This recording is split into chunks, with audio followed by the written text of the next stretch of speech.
Good evening. This is the Elliott wave update for the S&P 500 for Tuesday, March 22nd, 2022.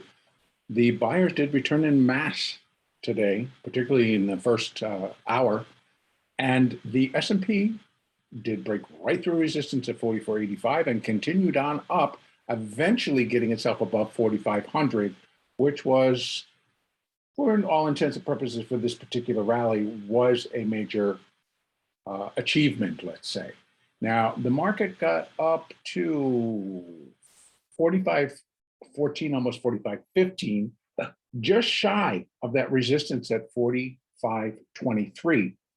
Now, we need to continue to allow for some additional upside, but just to kind of begin, I did readjust the count and still working the C wave up, which will consist of 5 waves. So we have wave 1, 2, 3, 4. So we're in that 5th wave, and I have 1, 2, and that best I can kind of look at, seems like we might have 3, the 4, and that could be the 5, or at least a start of 5. So again, while I can basically put it together to say that we could maybe say that this is over. Come on. Thank you. Come on. Let's do it. Come on. Tell you. Just doesn't want to work with me on this. Come on, computers.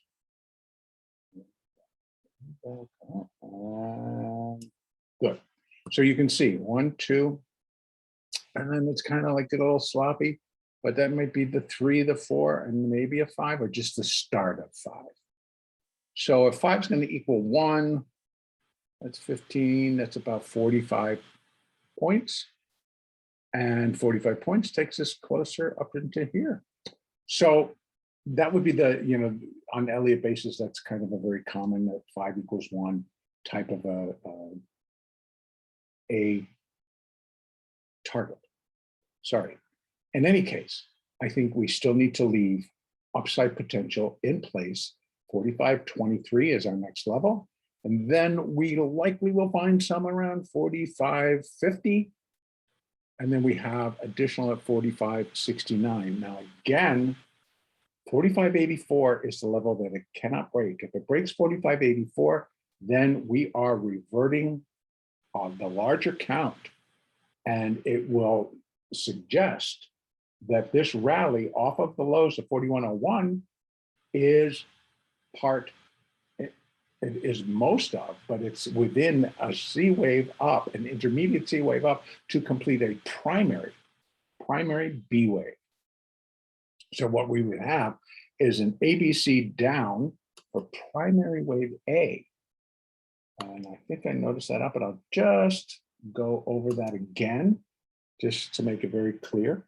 If the market goes above 45.84, it negates this count as we have it labeled and switches it. This remains the all-time high, but switches it to intermediate A, intermediate B, intermediate C here.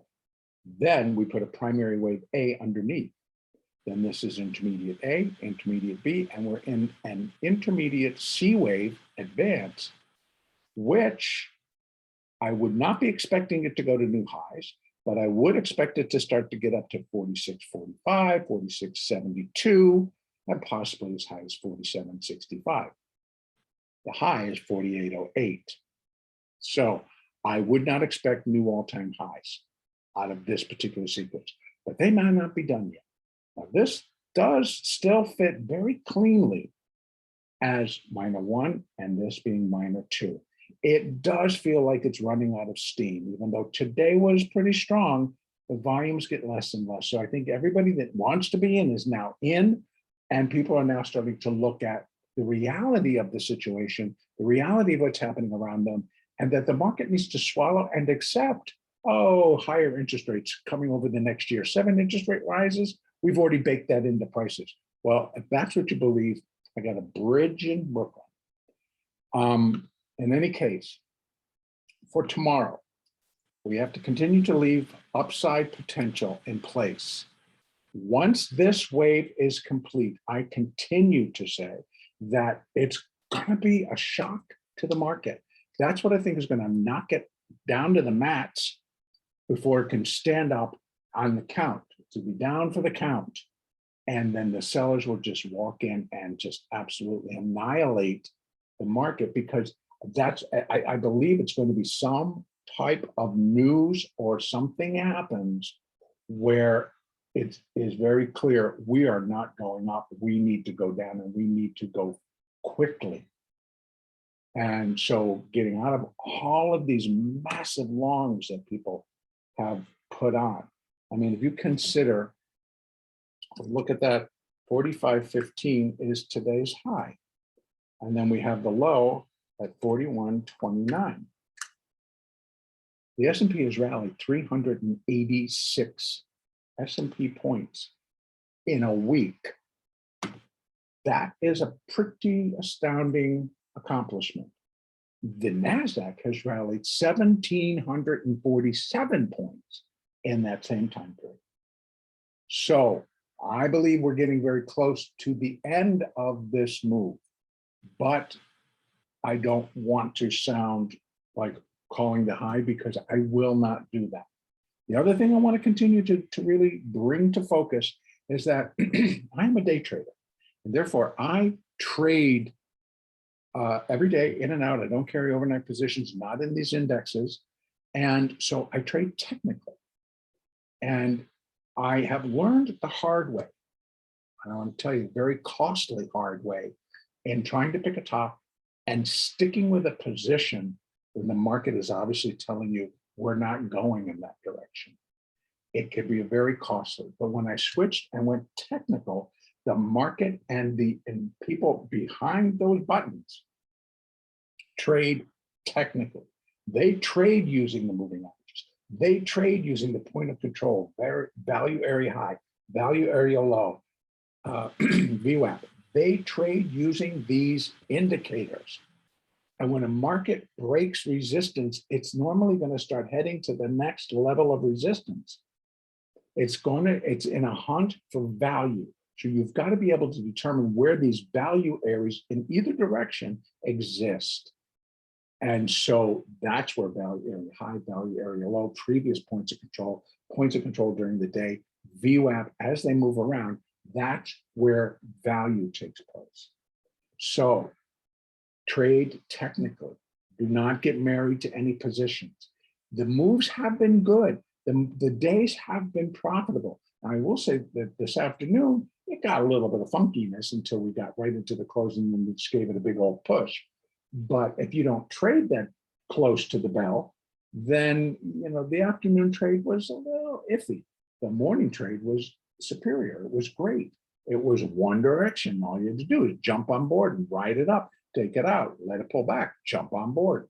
And that's what it really did. So it became a very profitable day. So trading technically, I believe, is an easier methodology to use to really rack up some profits and build a solid P&L and a solid account. And so also in trading technically, it's like you have to really have a reason as to why you're putting the trade on, what your goal for the trade is, and where you're willing to get out of the trade, or when the trade becomes invalid. When it's invalidated, then you want to be out, because obviously the market's not going to do what you just thought, even on a technical basis, that it's not going to do that. So that helps to keep things in line, keep your mindset going so that you're able to kind of move along with the market. Now, for tomorrow, continue to allow for upside. I think that 45.23 may be a little bit stiff, but it could skip above it and then come back below it, and then maybe that'll be it. Again, I need to leave that room. Coming down, as I've said before, I believe it will be like a right hook to the jaw, to the market. The market will be knocked to the mat, and it truly will not be able to get back up. And the sellers will take over, and it has to break the 8, the 20, the 50, head down and break the 200. And I'm talking pretty quickly. So we're talking a very, very steep drop. So I think if the market has the ability, the S&P has the ability to go up or down 100 points in a day, 150. If the news is serious enough, if what is happening is serious enough, then this could really slip. And that's what I think it's going to take. And that's what I think will happen when we get the grand announcement, we're going down. I believe there'll be no question. They won't be stepping in to try to buy it. And so be prepared. So again, we don't want to get married to any positions.